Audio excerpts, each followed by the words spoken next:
I'm VJ Hamilton and welcome to the Autoimmune Reset, the place for you to learn how to thrive with autoimmune disease and feel empowered to take steps to transform your health to feel better than ever. You can start making changes today to improve your health. So with every episode, my mission is to share with you simple ways to up-level your diet and lifestyle with key learnings from my own journey reversing autoimmune disease and inspirational stories from those who have reset their autoimmune symptoms and are now thriving in life. I suffered from autoimmune disease for over 25 years and now I live symptom-free, and I wish the same for you as well.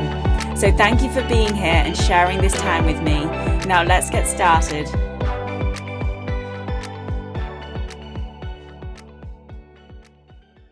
Hello and welcome to the Autoimmune RESET Podcast. I'm your host, VJ Hamilton. I'm a nutritionist, scientist, and expert in autoimmune disease. And today I'm delighted to have Eva James on the podcast. Eva is a singer-songwriter. She's got an incredible new song, The One You Lose.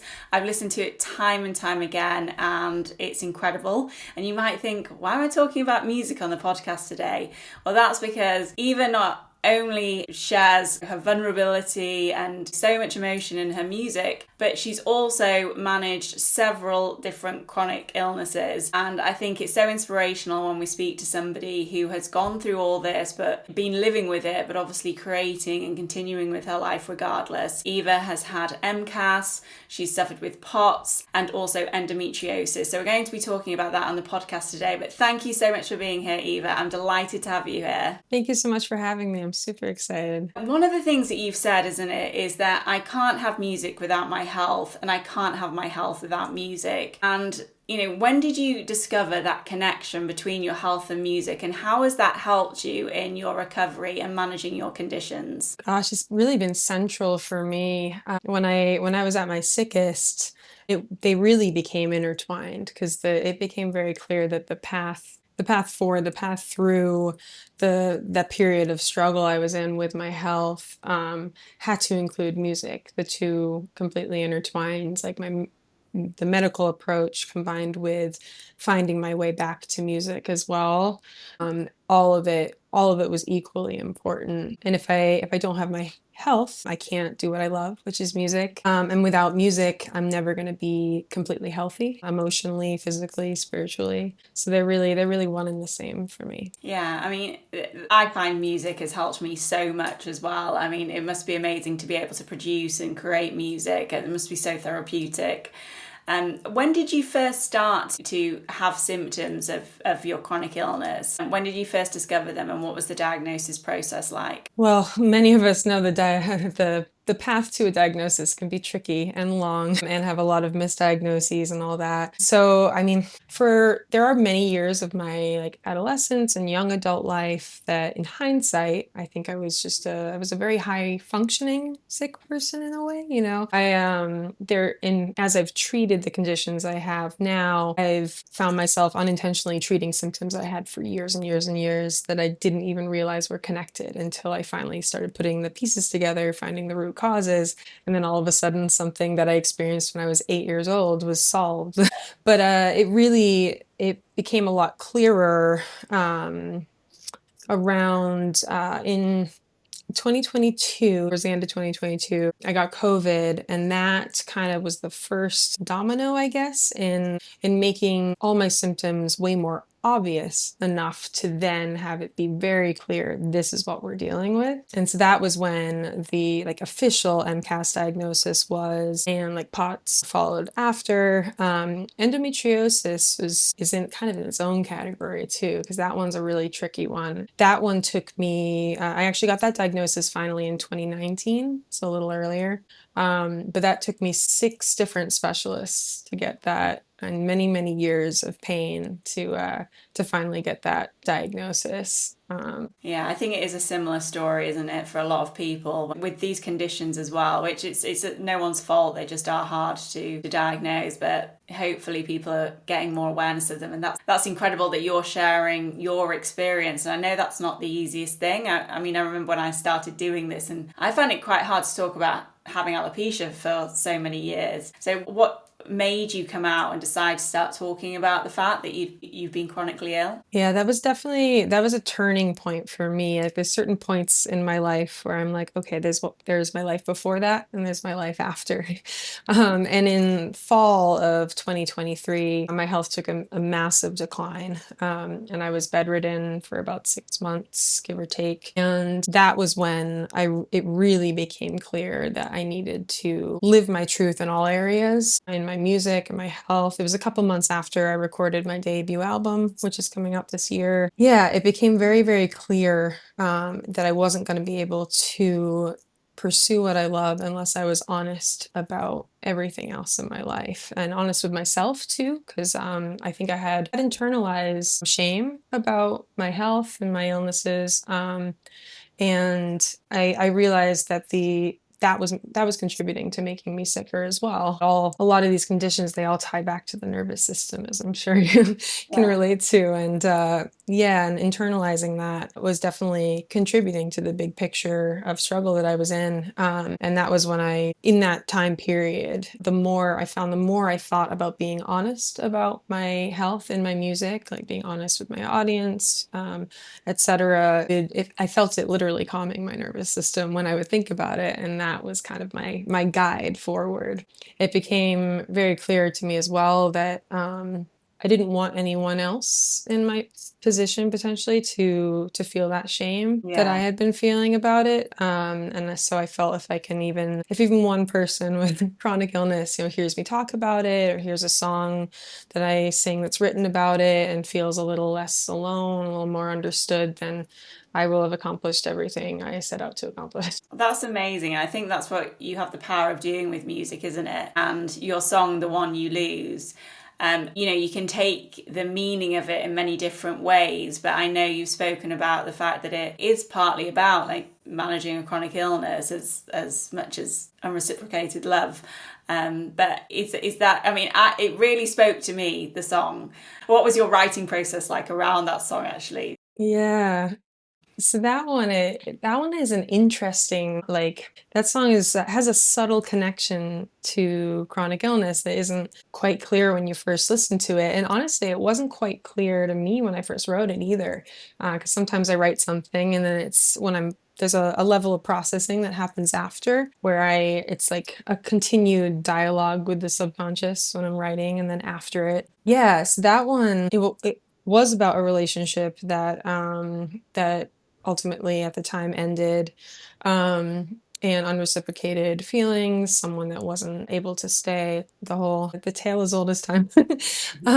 But it also, for me, ties into my health because that was a relationship that contributed to some of the shame I had surrounding my health. When that relationship started, it was right around the time when I was starting to get sicker as well, and the person I was with wasn't able to handle it. And that was very hard for me at the time. And I was in a position with myself as well, feeling insecure about it in a way where if someone I loved very deeply was struggling so heavily with what I was going through, I took that on a lot more than I should have, and I wish I had. And it really, now when I listen to the song, it does bring that up for me too, and it reminds me about how one of the blessings, I guess, and curses, but I think of it more as a blessing of chronic illness, is that it really eliminates people and things from your life that weren't meant to be there to begin with. Like, my body tells me instantly if a person or a thing or a decision isn't good for me, and then it's up to me to listen. But yeah, it really ties into that concept for me a lot, that it makes it a lot more black and white, who's meant to be in your life and who's not. It takes people a lot longer to figure that out sometimes, I think, myself included, but since my health worsened, it became a quicker process. I mean, you brought up quite a few different points there, which I think is important, and I suppose one is that sometimes living with a chronic illness almost gives you these superpowers. One, I think, is that you know straight away when something's not right in your body, but actually I've never thought about it from a relationship standpoint, because living with a chronic illness can affect your relationships. It can put pressure on people, but also huge amount of pressure on yourself to try and maintain the person that you were before. And how do you feel like it's affected your relationships living with a chronic illness and doing what you're doing as well in your profession and being on stage and being asked to do so much? Gosh, it's affected everything. My whole life is different. My relationship to myself, first and foremost, really. When I was at my sickest, I dropped down to 90 pounds. I couldn't eat anything. It was really rough for a bit there, and I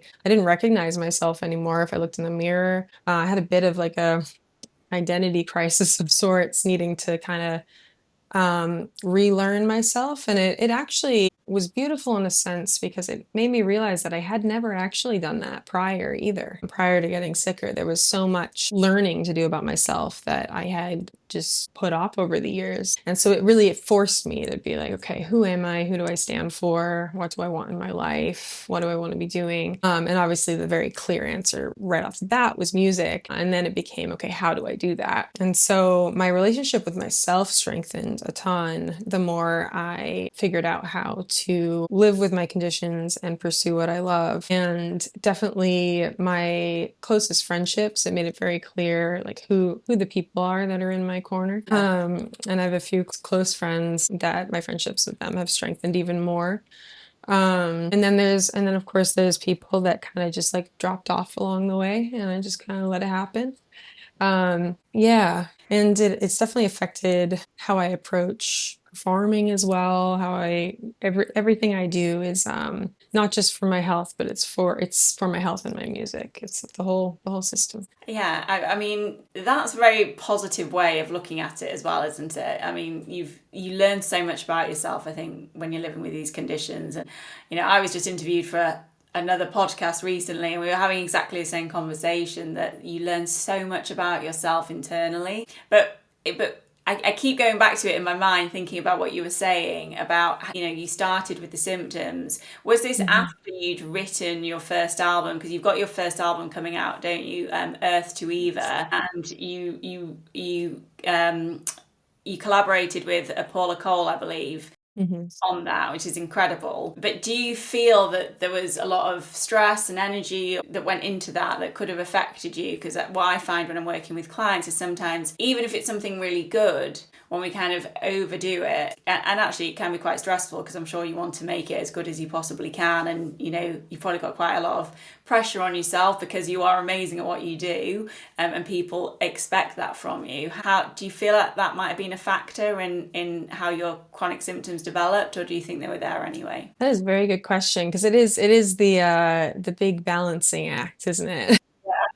Such a balancing act of always doing maybe just a smidge less than we feel capable of in order to stay ahead of everything. And I've also definitely personally struggled a lot internally of like finding a balance between taking care of myself, doing what I need to do to take care of myself, and also feeling this need to prove that I'm capable. That's definitely, and I think that's probably something a lot of people with chronic illness can relate to, is the misconceptions of what we can and can't do. And yeah, and I think honestly, at the end of the day, anything I've done for my music, whether it's recording the album, performing even on days where maybe I shouldn't have, in the long run, I think it's made me much stronger, even if I had a bit of a crash after something. In the big picture, I feel like if I look at the whole, if it was on one big chart on the wall, everything that I've done for my music has improved my health, really.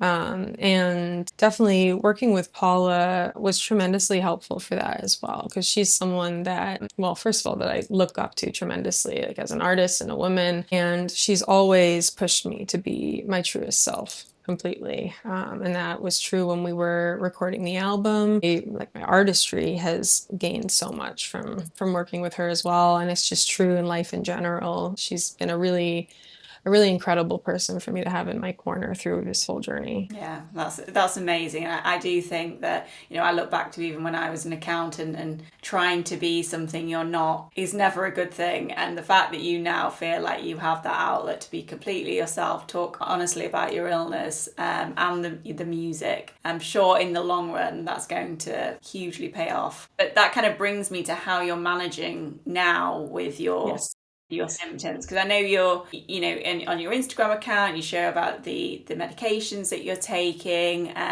What changes have you made to help manage your symptoms, and how are your symptoms now? So the list is endless. So I'll try not to go on too long of I could go on about this part all day. So I don't even realize it so much anymore until I'm around other people. And then I'm like, it's just second nature, everything I do throughout the day to take care of myself, everything I do on a gig day to take care of myself. Like I had a show last night and I just was keeping my routine there the whole time. Everyone else is like hanging out, eating food, drinking, and I'm like, I'm sticking to my routine before I go on stage, and it works, you know. Big things that really were the turning point for me. Well, first of all, is my doctors. I have an incredible medical team that has been with me through every step of the way on this. Actually, one of my doctors came to my show last night.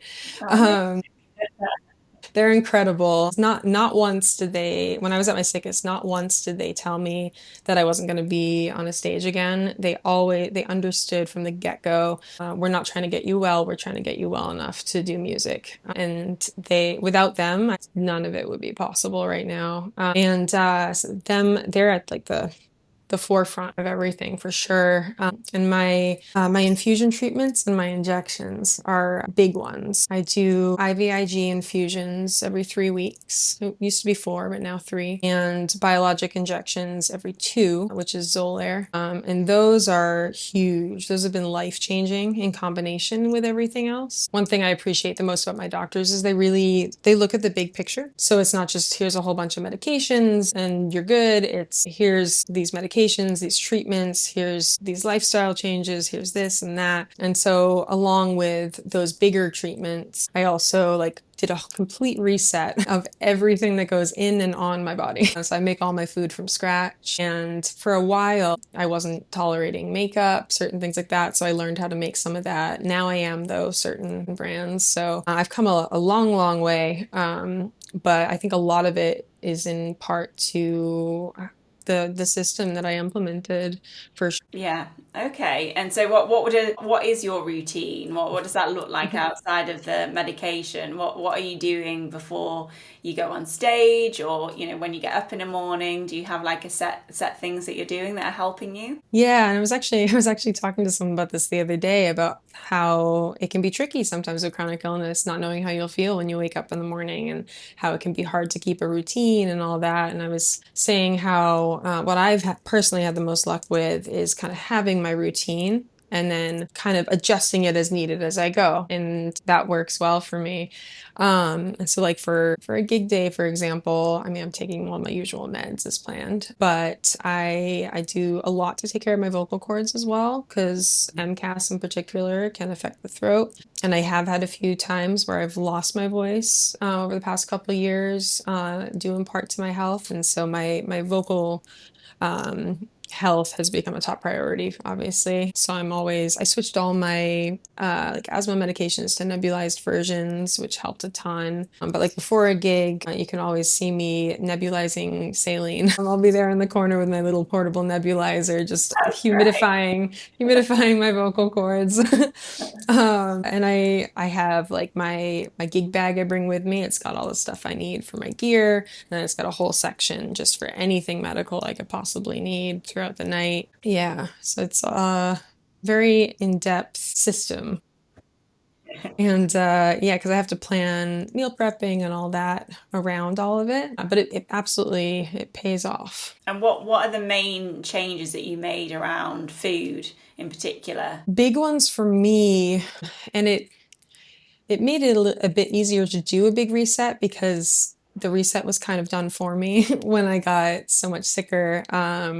And I couldn't eat anything. I was having allergic reactions to the act of eating, not even the food itself. Yeah, I guess. Yeah, it's tough. Yeah, and I lost like 30 pounds. I was 90 pounds. And I remember the first thing I was able to tolerate, I kind of just started from scratch, like almost like a baby, just like starting from scratch. I tolerated like chicken breast at first and then a little bit of broccoli, but now I have a much bigger list of what I can have, and what I choose to. I definitely could reintroduce more at this point where I'm at, I think. But I kind of, the histamine bucket, I've been choosing to fill it with other things rather than new foods. But cooking in the Instant Pot has been huge for the MCAS for me.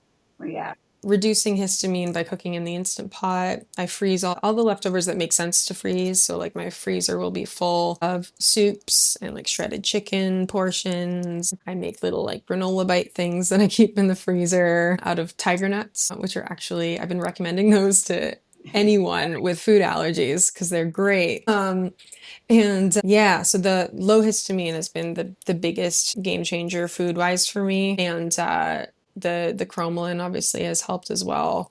Yeah. That I take before my meals as well. But yeah, the cooking methods and the methods I store my food were huge in getting me eating three solid meals. And that's great to hear as well, because anybody that's suffering with MCAS, I mean, it's not an easy condition to manage, but you've come so far and, you're juggling a lot. There's a lot going on in your life, but you're still managing to do the meal prep and take the meals before, going out on stage. So if you can do it and you can incorporate it into your demanding life, I'm sure a lot of people who are listening, it's not easy, but once you get into the flow of it, it becomes almost, you're always craving it, aren't you? Yeah, I know. There's something I'll miss something so bad sometimes. For me lately, it's been chips. So I'm like, I have to get an air fryer eventually and try to make my own because I've heard that those are relatively safe for histamine levels as well. Cooking, I need to look into it further, but it's on I keep missing chips and like, okay, I gotta make my own eventually. If there's a way to make it myself, I'll find it.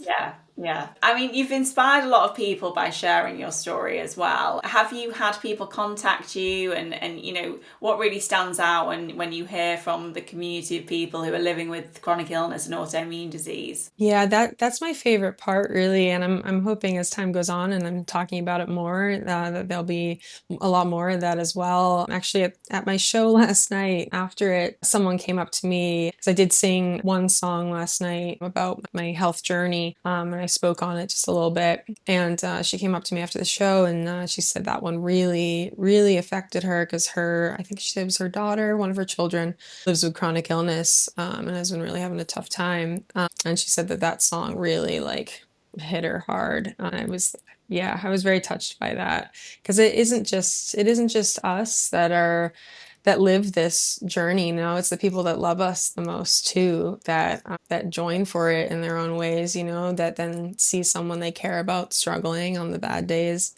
And so that sense of community is so important. Yeah, I think that's it. Yeah, I don't think people talk about that enough. I mean, I work with a lot of children, so I'm working with their parents, and it's the parents really who seem to be the most committed because when it's not, you can always deal with it yourself, but when it's somebody you love, it's a lot harder.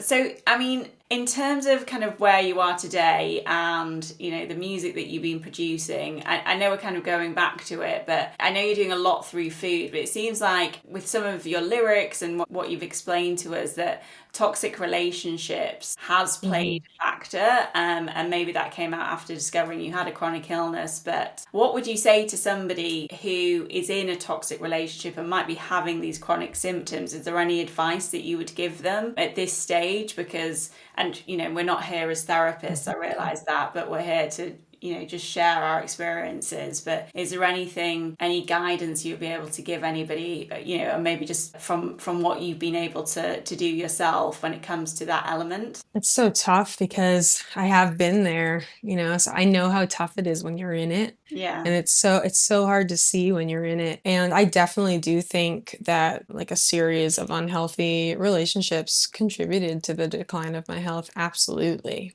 I believe that fully. I believe that was a big player. And I did notice when I started eliminating people from my life or letting people eliminate themselves that did affect my nervous system in a more noticeable way. It benefited my health, and it's so hard to see when you're inside of it. It's so difficult until you're standing on the outside looking in, and then it's a whole different picture you're seeing. And so I think, trying to think, what would I have said to myself? It's hard, isn't it? Because you've almost got to be ready to make the change as well. Yeah, I think. Yeah, don't you? You've got to be in that position yourself and just feel Mhm. ready to change. And you're not always ready for that. And then you've got the Yes. symptoms going on as well. Yeah, and the toughest thing is no one can make the decision for you. So like when I've had friends that are in unhealthy relationships, I mean, it's so difficult to not be like, get out.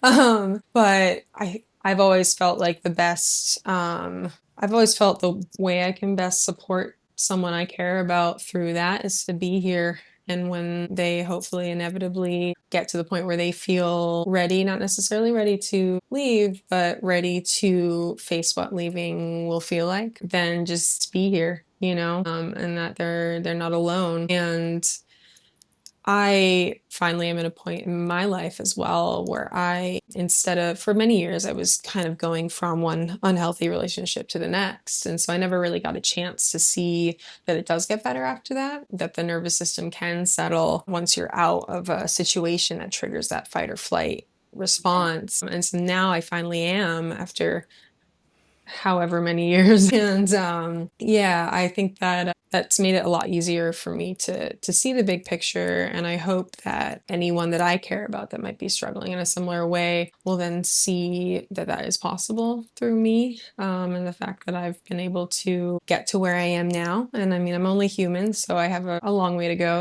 Life is it's a lifelong learning process of learning ourselves and learning how to be in the world and who to be in the world. I feel very lucky to still be here and be able to be on that journey of learning, because there was a time where I didn't know if I would be. So, yeah, Yeah. I feel very grateful. Yeah, I mean, it's incredible, really, what you've gone through and where you are now. And I think it goes back to what you were saying earlier. And it's hard to know if somebody's listening to this in that situation what to do first. But I think actually starting to love yourself is so key to it, isn't it? And then you feel strong Mhm. enough to make those decisions around relationships. Is there Yeah, any, I mean, I think music can help you connect with yourself 100%. It's on a absolutely. completely different sense, isn't it? You can't really explain. Hmm. But are there any kind of practical things that you could advise somebody to do who doesn't feel connected or doesn't, it's always, you can tell it with people's language as well, can't you, sometimes when they're just putting themselves down all the time? What's the first step maybe somebody can take to feel a bit more connected and love themselves a little bit more? I like that you use the word connected, actually, because when I was at my sickest and I felt very disconnected from my own body specifically, and just myself, my sense of self in general. I felt very disconnected, and so my focus at that time was, okay, like how do I reconnect to myself, or even not even reconnect, just connect to myself, period. Because I knew I could never reconnect to who I was before. It was going to be someone new that I get to learn. That's the new me. The me that has now experienced this entire chapter of my life. For me at the time, I actually had a handful of things that helped me reconnect to myself. Some of them might sound a bit cliche, but Right. um, Somebody might not have heard it before, and then you've helped that person by sharing. yeah, some of them might sound a little wonky, but a big one for me has actually surprisingly been yoga. I know it sounds so silly because everyone's like, "Oh, you have a chronic illness, do yoga and take turmeric." It's like I hate when people do that. But it actually has been a really beautiful way for me to start like connecting more to my body, which then benefits my music as well, and it benefits like my stage presence and all of that. That's one big one. But when I really was struggling with loving myself, loving how I look, loving who I am. And I looked so different than I had before too. I realized I hadn't looked in a mirror in a couple months when I was bedridden. And my therapist, she suggested I look in the mirror and just not even say anything to myself, just look, just like take it all in, basically introduce myself to myself. And I thought it sounded ridiculous. And I tried it. And at the time I started bawling. It was like this really cathartic release for me. And that was the beginning of me reconnecting to my body and myself, was seeing the person in front of me in the mirror and how hard that body was fighting to stay alive. I mean, at the core of these conditions as well, I stopped saying my body's like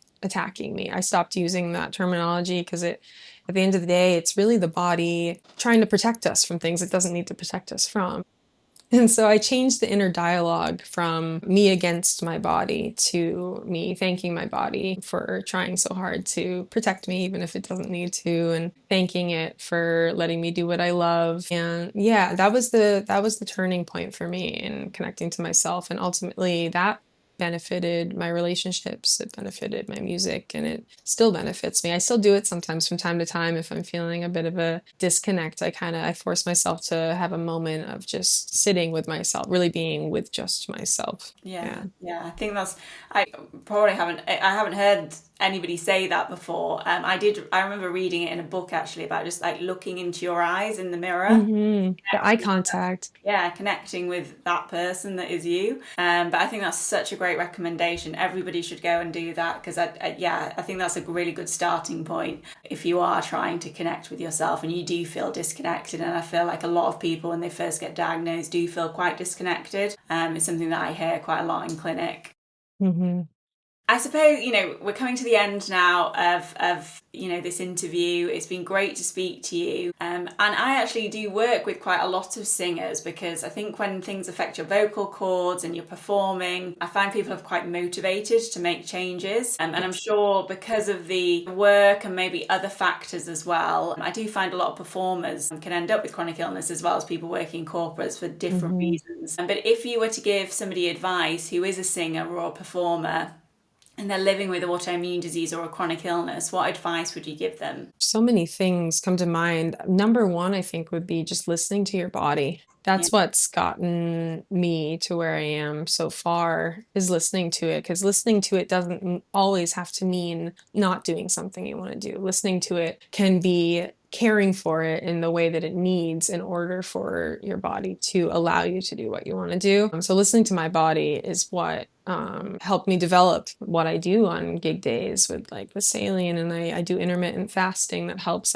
for gigs, and all this whole list of things I do that get me up on stage and able to do what I love and do it well. And it all comes back to, I guess we're back to reconnecting with yourself too, in a sense. In that way, it's just listening to the body, having that kind of symbiosis is crucial. When I was ignoring it, when I was like trying to hide it, trying to act like I felt great if I didn't feel fantastic and all that, and wasn't honest about it at all, my work suffered. Absolutely. Like my performances weren't authentic. And this was a couple years ago now, but I wasn't myself. And so I wasn't able to sing to my full potential, perform to it, any of it, when there was that lack of connection between me and my body. And so I think the starting point for anyone that is living with a chronic illness and wants to pursue a career that's demanding like this one, is the starting point is listening to your body. And because it'll always, if you're listening, it'll always tell you what it needs from you in order for it to work with you rather than against you. Yeah, that's great advice. Anything else that you can think of, or I mean, that was great. Sorry, I just felt like you were going to say something else. I know, well, so many light bulbs started going on, but now I got to see if I can track them down again. Anybody who's listening to this and obviously wants to find out more about you, obviously you're sharing lots of information on your Instagram account, and your new single is out now on Spotify. I've been listening to it myself. It's probably out on other channels as well, so everybody should go and listen to that. It was out on the 30th of May 2025 for anybody listening in the future. But yeah, where can everybody find you and learn more about what you do and come see you perform as well? Yeah. So I'm on all the socials. And on Instagram and TikTok, I've been starting to share a bit more of the health journey stuff as well, which I'm really enjoying doing. So like any social media, I'm Eva James Official, which is my website as well, which is where I put all my upcoming gigs and shows on there too. Yeah. Well, thank you so much. I've absolutely loved speaking to you and, hearing all about what you're doing. I'm sure you're going to, do amazingly well with your music career. And I can't wait to listen to the full album when it's released, which is Earth to Eva, just to say that again. And yeah, I'm sure in the future, I'd love to catch up with you again when you've probably got 10 albums under your belt. But yeah, good luck with everything. Thank you. Thanks for being here. Thank you so much for having me. It's been such a pleasure. Okay, thanks Eva. See you soon. Thank you very much for joining me today on the Autoimmune Reset. I really hope you enjoyed the discussion, and be sure to subscribe to the podcast so that you never miss an episode. And if you liked it, I would hugely appreciate a review on iTunes, as it helps me understand what you like about the podcast and to help share the information with more people. I'm excited to speak to you next time, and remember, you have the power to take the reins on your health. So keep the faith and celebrate the small wins. Until next time.